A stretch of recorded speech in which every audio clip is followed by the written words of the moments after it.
je me suis rendu compte quand je regardais mes vidéos en anglais qu'elles étaient quand même moins bien en fait que mes vidéos en français. Pourquoi? Parce que je me suis rendu compte que beaucoup des vidéos de mon portfolio anglais venaient simplement de traduction. C'est-à-dire qu'en fait, quand j'avais une vidéo anglais destinée au public américain, en fait, c'était à la base une vidéo en français où j'avais simplement traduit le script avec de l'IA. Je l'avais donné à une voix off qui souvent était aussi une voix off IA. Et ce qui faisait que mes vidéos anglais n'étaient pas aussi bien que mes vidéos françaises. Et du coup, moi, depuis quelques semaines, je me suis mis à retravailler mes vidéos anglais en allant du coup directement discuter avec une américaine que je connais bien, qui m'a du coup réécrit les scripts. C'est comme ça que je suis allé retravailler mon portfolio. Je suis vraiment allé retravailler mes vidéos en les recommençant du début en me disant que ça va être une vidéo qui est uniquement destinée à des Américains. Enfin, j'ai trouvé des meilleures prestats voix off anglaises du coup aux États-Unis. Et en fait, tous ces petits éléments accumulés, ça a fait qu'on a vraiment eu notre portfolio. Je vous affiche actuellement quelques exemples de vidéos.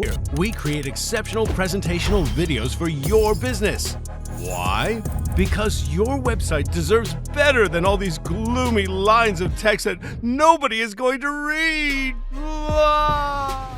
I'll keep it short. Depuis que j'ai fait ça, j'ai beaucoup plus de clients aux États-Unis et même dans d'autres pays comme au Mexique par exemple qui m'ont contacté et avec qui on a directement signé parce qu'en fait j'ai amélioré le portfolio. Et en fait je me suis vraiment rendu compte d'une chose, c'est qu'à partir du moment où vous voulez vendre aux États-Unis, vous ne pouvez pas simplement vous contenter de traduire votre portfolio. On peut souvent penser que la seule barrière c'est la barrière de la langue. Il faut vraiment comprendre qu'aux États-Unis il y a une culture qui est tellement différente. Vraiment, quand j'étais à LA, j'ai vu des trucs, c'est des trucs que tu feras jamais en Europe. Tu vois, il y a quand même une culture qui est très différente. Tant que vous comprenez pas forcément cette culture, tant que vous vous adaptez pas, l'Américain il en a rien à foutre, il va pas s'adapter. Tout le monde s'en fout de passer par une boîte française pour faire des vidéos et réussir à proposer un truc excellent. Et si vous proposez un truc excellent, ils signeront sans problème. Mais vous pouvez pas vous contenter d'avoir un site qui est mal traduit avec des trucs